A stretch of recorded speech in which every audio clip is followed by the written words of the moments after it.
A warm welcome to all our viewers to our series Natural Medicine. The Chief of Medicine of the Swiss Mountain Clinic, Petra Wiechel, is with us again today. She is also the one who designs the Visite series in biological medicine. And today I'm allowed to do a show with her again about osteoporosis, and I'm particularly happy about that. Welcome, dear Petra. Thanks for having me. My pleasure. I once learned something about osteoporosis, that it was actually a nutritional problem. Is that true? Osteoporosis is an incredibly big topic. And I think it's good to talk about it, because osteoporosis is, for my terms, a disease that is to be prevented. And it's definitely not going to be about getting the best treatment. What do you do if you have osteoporosis? But please ask yourself first, what is it anyway? It is a disease that is not really perceived properly, in my opinion. What it is in the background, or what causes it to arise. Can we briefly say what osteoporosis is? Yes, osteoporosis is a disease of the bones. And there is increased degradation in the context of osteoporosis. Of bone density? Of the bone cells, simply of the bone cells. And whenever, of course, there is more degradation than building, then, of course, there is an imbalance at some point. But I didn't really want to say that at the beginning. But first of all, it's about the fact that it's a disease of malnutrition. A disease that always requires the passivity of one's own life. That means if I don't move, then I have to expect the fact that I will tend to develop osteoporosis later on. So a lack of exercise can also lead to osteoporosis? That always has to go with it. And the third, that it is a great misconduct of the people. Simply not living the healthiest and most natural things in life. And that brings us back to the big topic of vitamin D. That means that everything is solely in my personal hands. And osteoporosis shows so clearly, just like diabetes, these are simply illnesses you don't need and you don't have to have. But the building block or framework in life for strength in age, whether middle age or old age, I create that when I'm young. That means I have to take care of my movement. I have to build a healthy foundation for myself. When I get older, somewhere between 30 and 50 and 60, I have to stabilise this foundation. I have to watch out for a certain degradation, which is entirely physiological and is repeatedly forced by activity. The body is designed that it never does more than it has to. It's a lot smarter, this physical intelligence, which invests in the build-up when I need it. That means if I don't move, then it will not even put force into a musculature or in a cartilage and muscular and bone structure. This means I can't start with that when it's certified. I now have what is known as osteomalacia, which means that there are the preliminary stages of osteoporosis already clinically visible here, and that is actually the great appeal to all people, that osteoporosis should be prevented. And that's why I think it's so important that we're going to talk about it today, because I remember a person whom I got to know over 35 years as a patient. And whenever he came, I said, "How are you?" "I'm still alive." And this, "I'm still alive," this whole life was so unfulfilled, so latently depressed. There was nothing at all. Where joie de vivre is activated without movement, this rigidity of life, which this man lived, which of course afterwards presented everything. As you say, that age brings with it. And all of this can only be compensated for by the body to a limited extent, and this developed into severe osteoporosis and with a lot of other things too. So he also got multifactorially ill, but life led him there, and you can avoid that. I'll put it that way. And it's nice when you understand that the body, as I said, this activity of these osteoblasts, this activity of the osteoclasts, this bone formation and degradation in the cells, which are stored in a large framework of calcium phosphate and collagen fibres, that is, this harmony that strengthens in a bone, which of course not only has strength, but also an immense bending ability, elasticity, which is, for example, given by this calcium phosphate. And these are things that people can or should become aware of. And I think people would commit a lot sooner to it and think about the issue of osteoporosis sooner, because that's millions of people who subsequently develop osteoporosis in old age and are then at risk of fractures.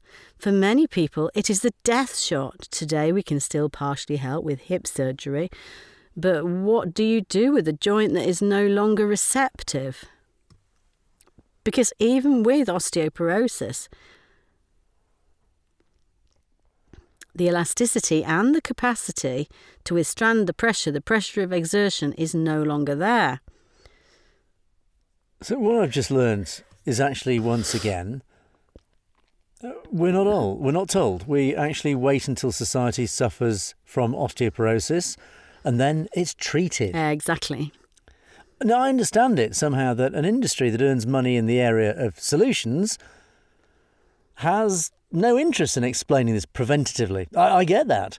But we do have a Federal Office of Public Health, and why isn't that the main task of the state? To see that people are healthy. I mean, I remember Corona. They also make sure that we all stay healthy. Why not with enlightenment? You have to take 10,000 steps every day. It can be tracked wonderfully via an app. You have to take D3 and you have to eat properly. That would actually be important. Yes, and I think also offers, so ultimately it has to be a matter of the heart for everyone. But not if I'm not sensitised. Yes, I think that is also our task as doctors, to ensure that people who are with us are cared for and also protect them from such a development. Because I think I have responsibility for myself as a patient, no question about it, but I also have it as a doctor, and I know about things, how they live, what they do, what their living situation is like. This brings us, for example, to the question of how people are cared for today as a therapy. For osteoporosis, it's frightening how quickly the calcium role with vitamin D is distributed. It is inorganic calcium. That is, this calcium, which should now perhaps also be supplied every day, makes such a strong calcification, which then ultimately also the calcium phosphate binds to the vessel walls, which are also deposited. Calcium deposits from somewhere else. Did I hear calcium sulfate? No, calcium phosphate. Okay. Calcium phosphoricum, for example, too. And when that calcium calcifies, when that excess calcium doesn't even get there, where the calcium is supposed to be incorporated, and 99% of the calcium is in the bones, in the nails, in the hair, so the body creates itself in proportion, little calcium in the organism. It is very sensitive because this too much also means too much for the organism. Neck pain is very typical when there is calcium in the tissue. Then it does this cramping. Calcium also provides the stimulus, the nerve stimulus that the muscle contracts. If I get calf cramps now, or if I have shoulder and neck problems, then it's a calcium problem. And who is the antagonist of calcium? Magnesium. Exactly. And the magnesium then helps me. And the calcium naturally has to be drained off again. Calcium phosphoricum, for example, does the same. The Bioschussler mineral that ensures that this calcium is also metabolized more quickly. And what we see today in the clinic, for example, I measure vitamin D for every patient, and many say, yes, I take it, but please, how's your level? This is so crucial that we know that without the vitamin D, the calcium is not absorbed at all. That is, this supply of vitamin D to the population, which in my opinion is incredibly low, then of course really needs to be buffered so that calcium is even absorbed, and vitamin K2 so that calcium is also incorporated where it belongs. That doesn't belong in the muscles, and it doesn't belong anywhere in deposits that calcify, for example, in our bile or in the gallbladder. So I've also been taking D3 for 2 years now, 5,000 units a day. But the last lab analysis showed that I was almost on too much. Well, I don't know if it's too much. So the reference range is very large. And if we measure too much, the 25 OH is always the inactive one, please. But now you have to observe how much is converted from inactive to active. But of course, the active form is then further metabolized. In patients who are prone to autoimmune diseases, for example, or who also develop autoimmune diseases, I see that they do take vitamin D, but the vitamin D value is not very high. And it is not converted further, or it can lead to an accumulation if you take too much, because these are very often people who have their deficit right there because they don't have the opportunity at the vitamin D receptor that vitamin D can dot. Then it becomes dangerous. Well, it makes sense doing that with a doctor, right? Yes, you have to do that.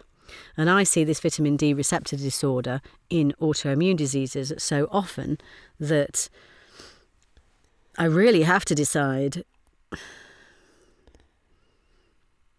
if there is a receptor disorder, how do you actually deal with vitamin D?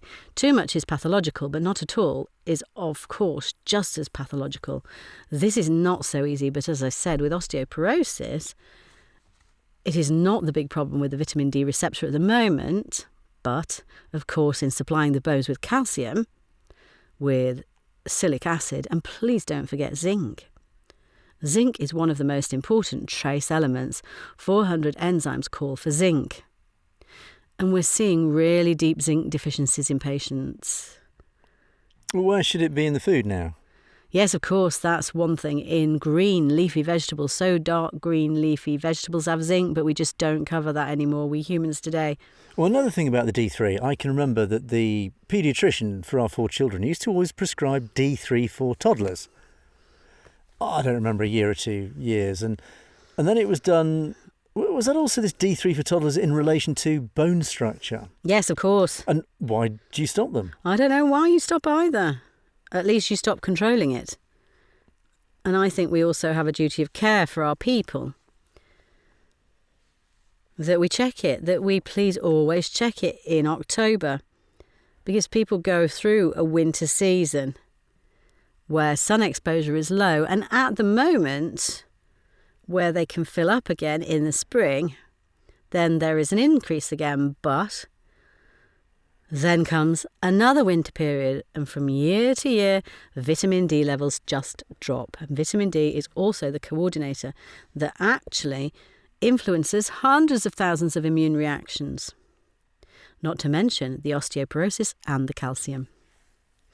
So I'd like to go back into the subject of osteoporosis because at the age of 20, 30, 40, you're not yet open to health. Unfortunately, many are not. I wasn't either. Then there came a phase where you deal with it. I think many people feel the same way. But actually, we really need to appeal to all viewers and say, hey, if we don't want to suffer from osteoporosis in old age, we have to do something right now. It's just way too late, or it's so late that there is no longer any delay. You, as a human being, must always be aware of that somehow. You have nothing to delay here. And if you also want to enjoy the bonus of age, there is no point in getting older and then suffering with illnesses. Surely, yeah. So then you have to say you really have this key in your hand. And I don't want to ask you to think that you have to go to the gym 2 or 3 times a week here. You have to move. It's about moving. It's not necessarily about exercising. It's just about moving. It's choose that parking spot further away and choose the opportunities of the day to move. It's about taking the stairs. It's about maybe buying a trampoline and making it a dogma to trampoline for 20 minutes in the morning. It has to be integrated into a life cycle, the joy of movement. You can't do something that doesn't bring you joy, and everyone has to decide for themselves somehow what they like to do in terms of movement. But it's so nice here in Switzerland. I remember a weekend when we were in Appenzell, and then in the morning around 9 or 10 o'clock, an unbelievable number of families with children went into the mountains. So this hiking, this ascent, this elevation, that's really all people who live like this won't have osteoporosis tomorrow. Or in the clinic in the small village above us lives dear Lydia, who at over 80 years of age walks everywhere, walks. I only see her walking and going and doing. It could sometimes be easier for her. No, she doesn't. She's only this big, but she's active and she shows everyone. But she lived like that all her life. That's what I want to say. When you're older and never lived like that, you can't really be expected to please do more now. Take care of yourself. These are simply life rituals. You have to get used to it and you have to be worth it. That health is not a gift in life. Health is a personal task for everyone. So when it comes to exercise, the Swiss or even the Germans are basically geared up to go for a walk on a Sunday afternoon. 2 hours. And I was shocked when I looked at my cell phone app during the week. It often says only 800 steps on it. That's really nothing. No, that's really nothing. And the body, the bones always need the signal of strength. That means I can also do 20 squats when I turn on the coffee machine. What speaks against it is valuable time. I'm sitting there, or when I'm hanging out the laundry, I can do a few push-ups at the same time. You've got a wonderful point. Always against your own body weight is so great. By the way, there is a book called Strength Without Equipment. I'll have to come to your clinic a little longer. It does me so good. Yes, I just want to say that this desire for health must be our concern. And for a while, we thought it was just a hormone problem. That's why for women, just a few years ago, I think it's still not over, from the mare's urine, then estrogens were taken. Hormone replacement therapy. Hormone replacement therapy. All of that didn't work out at all because the degradation was throttled a bit at the moment, but the build-up couldn't keep up. We now know that, for example, a lack of progesterone can reduce bone mass by 2% per year.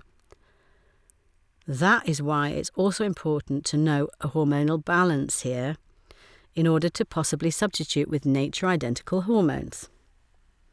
But I don't substitute because, or not in every case, because the hormone performance will come. Only through movement, through activity. The body knows very well that if you don't need it, it won't invest in this power either. Well, I wrote down the trampoline earlier. We even brought it here. No. Yes, we are in a hotel, and then we put the trampoline outside on the balcony, and we have the weights with us. That's something. There's no other way to start the day. And also to have this joy and to use it in between. In this hotel, you should go to the gym room with a mask.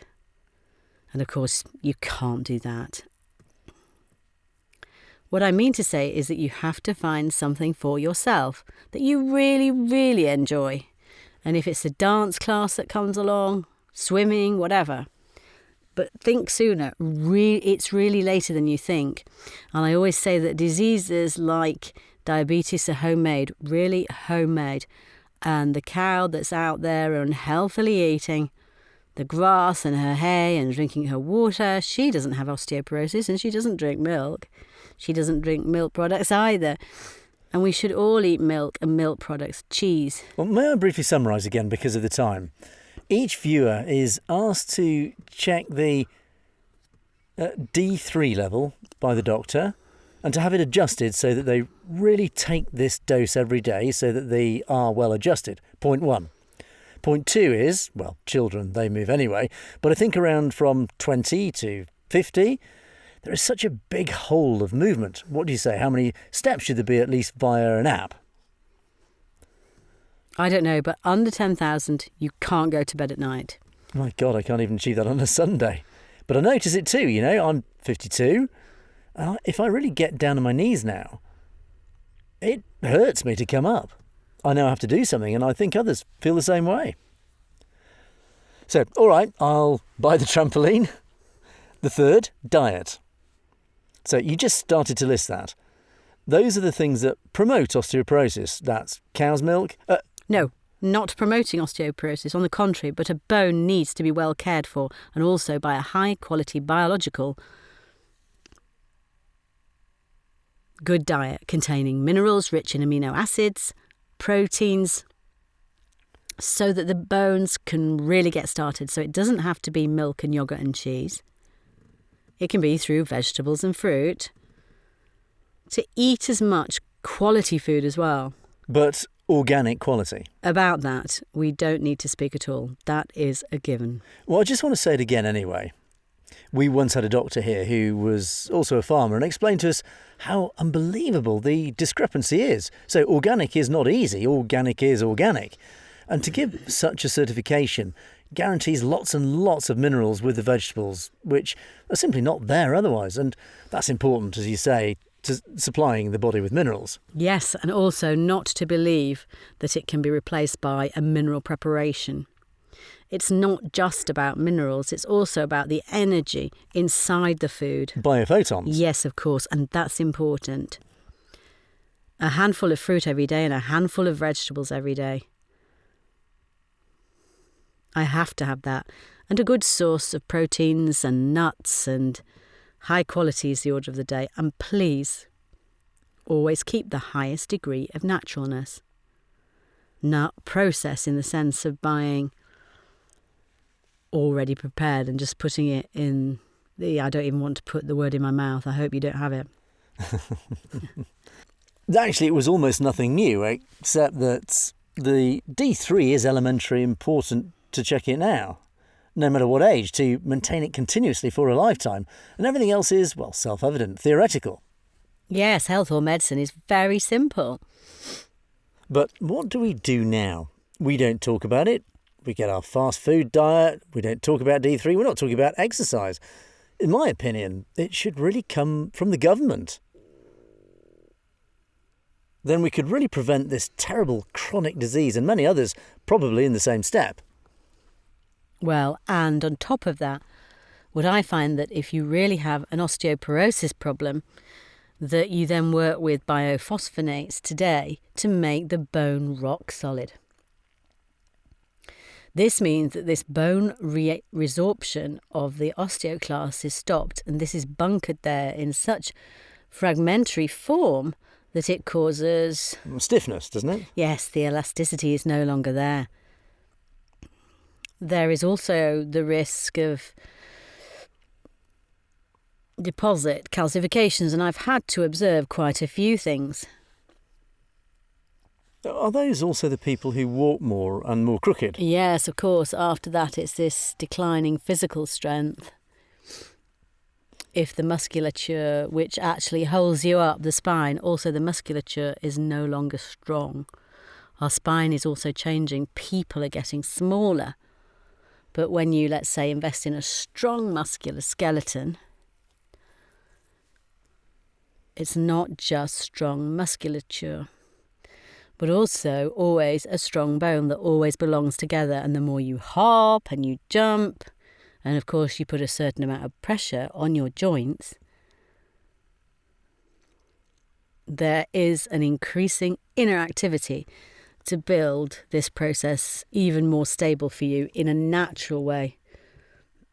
And meanwhile... Well, circulation will also be much better. Yes, that anyway. But because the bone is hard afterwards, when it breaks, it splits. It then has no suspension.